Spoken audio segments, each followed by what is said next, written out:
So guys, like promised, I'm gonna talk about gluconeogenesis.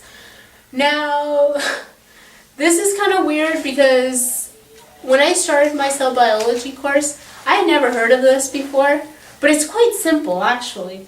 Once again, the gluco stands for glucose, and genesis, you probably already know from a lot of different things. Genesis means to make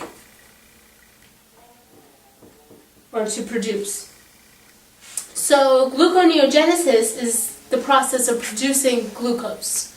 So this is the reverse of glycolysis. So if you look at my last video, you'll see that glycolysis goes from glucose and produces something that we talked about called pyruvate. Now gluconeogenesis uses that pyruvate to bring back glucose.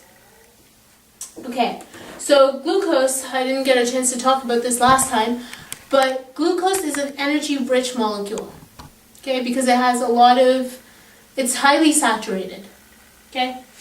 Saturated just means that each carbon has all single bonds, and every single bond is taken up by either a hydrogen or something else, okay? Unsaturated is just when you have double bonds or triple bonds, okay?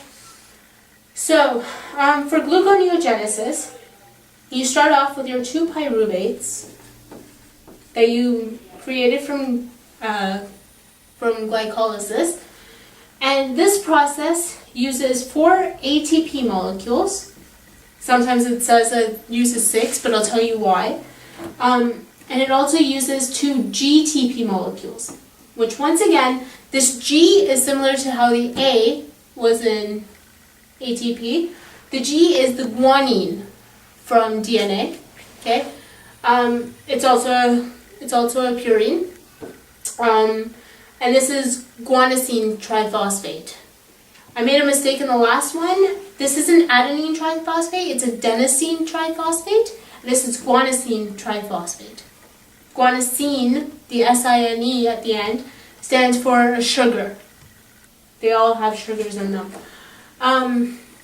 So it goes from that and gives you glucose and water. Okay.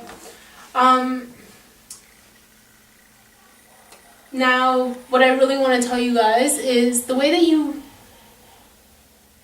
it's very simple to talk about the two of them, the glycolysis and gluconeogenesis, because they're pretty much the same 10 steps, only in reverse, except for 3 steps in glycolysis. If you look into detail about glycolysis, you'll see that steps 1, 2, and 10 are different for gluconeogenesis because they're highly exergonic, which means that in glycolysis, they produce a lot of heat, a lot of energy, which is not favorable to reverse them in gluconeogenesis.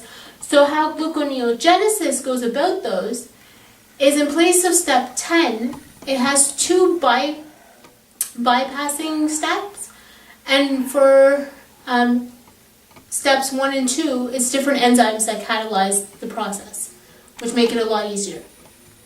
Okay? So with gluconeogenesis, I know it's a really funny name. I thought it was kind of weird when I first saw it.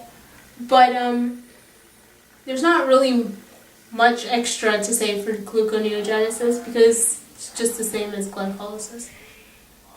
But I did say that I was going to tell you why sometimes this shows as 6 ATP that are being put in.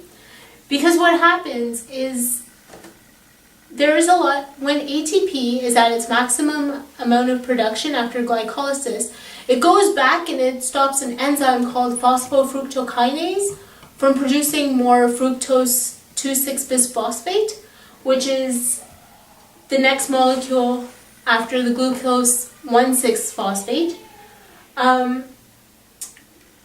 And sometimes they don't notice that it's a guanine group instead of an adenine, or sometimes sometimes it can be interchangeable. It's not always a guanosine that does it. So sometimes this equation shows a 6 instead of a 4, but then this entire idea is out, that there's guanosine. But that's about it. Really regulating them is, they're usually in different parts of the body. Gluconeogenesis happens in the liver or the kidneys, while glycolysis happens more in the muscles and also occurs in the cytoplasm as opposed to the mitochondria. So that's it. So I'll see you guys next week. Bye guys! Subscribe to me so you guys can see some cool videos doing science and experiments and maybe learning something new. Thanks!